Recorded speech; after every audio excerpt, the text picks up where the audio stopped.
ଏବେ ଆମେ ଛାତ ଉପରୁ ପଳେଇ ଆସିକି ଛାତର ଟୋଟାଲ ମାପ ନେଉଛୁ। ମାପ ନେଲା ପରେ ଦେଖନ୍ତୁ ପୁରା ମ୍ୟାପ୍ କରାହେଲା, ନାଲି ରଙ୍ଗ ମାରା ହେଇକି ତାକୁ ସବୁ ମ୍ୟାପ୍ କରାହେଉଛି। ମ୍ୟାପ୍ କରା ସରିଲା ପରେ ତାପରେ ଆମେ ରଡ଼ ନେଇକି କାଟିବା ପାଇଁ ଚେଷ୍ଟା କରୁ। ଦେଖିନିଅନ୍ତୁ ଏଇ ସବୁ ମ୍ୟାପ୍ କରୁଛୁ, ଏଇ ମ୍ୟାପ୍ ଅନୁସାରେ ସବୁ ରଡ଼ କଟାଯିବ।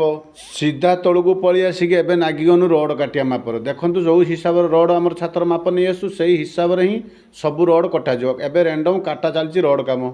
ରଡ଼ କାଟି ସାରିଲା ପରେ ସିଧା ପଳିଆନୁ ଉପରକୁ ଆସିଲା ପରେ ସବୁ ପିଞ୍ଜିରା ଉପରେ ଖଣ୍ଡ ଖଣ୍ଡ କଟ୍ ପିସ୍ ରଡ଼ ନେଇ ଜାଲି ନ ଟେକିନେ କେବେ ରଡ଼ ପୁରେଇ ହେବନି। ସେଥିପାଇଁ ସମସ୍ତଙ୍କୁ କହିଦେନି ମୁଁ ଖଣ୍ଡ ଖଣ୍ଡ ରଡ଼ ଦେଇକି ତାକୁ ସବୁ ଜାଲିକି ଉପରକୁ ଟେକା ହେଉଛି ଏଇ ମାପରେ। ଏଇଭଳି ସବୁ ଜାଗାରେ ରଡ଼ ଟେକିକି ରଖାଯିବ। ମିସ୍ତ୍ରୀମାନଙ୍କୁ କୁହାହେଲା ଏଇଭଳି ଭାବରେ ସବୁ ରଡ଼ ପୁର, ଏଇ ହିସାବରେ ରଡ଼ ନ ପୁରେଇନେ କେବେ କାମ ଠିକ୍ ହେଇପାରିବନି। ଆଗେ ଏଇ କ୍ରାଙ୍କ ରଡ଼ଟାକୁ ସବୁ ଭିତରେ ପୁରେଇ ସାର, ତାପରେ ଆମର ଛାତ ରଡ଼ଟା ପଡ଼ିବ। ସେଇ ହିସାବରେ ସବୁ ମିସ୍ତ୍ରୀଙ୍କୁ କୁହାହେଉଛି, ସେଇ ଅନୁସାରେ ସବୁ ରଡ଼ ପଡ଼ୁଛି। ଟିକେ ଭାଇ ତା ଉପରେ ରହିଲା ପରେ କିନ୍ତୁ ତାଗିଦ ନ କଲେ କାମ ଠିକ୍ ହେବନି। କାମଟା ଠିକ୍ ଲାଗୁଛି ଭୁଲ ଲାଗୁଛି ଆପଣମାନେ କମେଣ୍ଟରେ ମୋତେ ନିହାତି ଜଣାଇବେ। ତାପରେ ଆମର ସବୁ ରଡ଼ ଦେଖି ନିଅନ୍ତୁ, ପୁରା କ୍ରାଙ୍କ ରଡ଼ ସବୁ ଜାଗାରେ ପଡ଼ିଗଲା। ଏବେ କାମଟା ଦେଖନ୍ତୁ ପୁରା ଠିକ୍ ଠାକ୍ ଅଛି କି ନାହିଁ। ତାପରେ ଆମର ଚଟେଇ ରଡ଼ ପଡ଼ିବ। ଭିଡ଼ିଓଟି ଭଲ ଲାଗୁଥିଲେ ଲାଇକ୍ ସେୟାର କମେଣ୍ଟ କରନ୍ତୁ। ରଖୁଛି, ଜୟ ଜଗନ୍ନାଥ। ଆପଣମାନେ ସମସ୍ତେ ଭଲରେ ଥାଆନ୍ତୁ।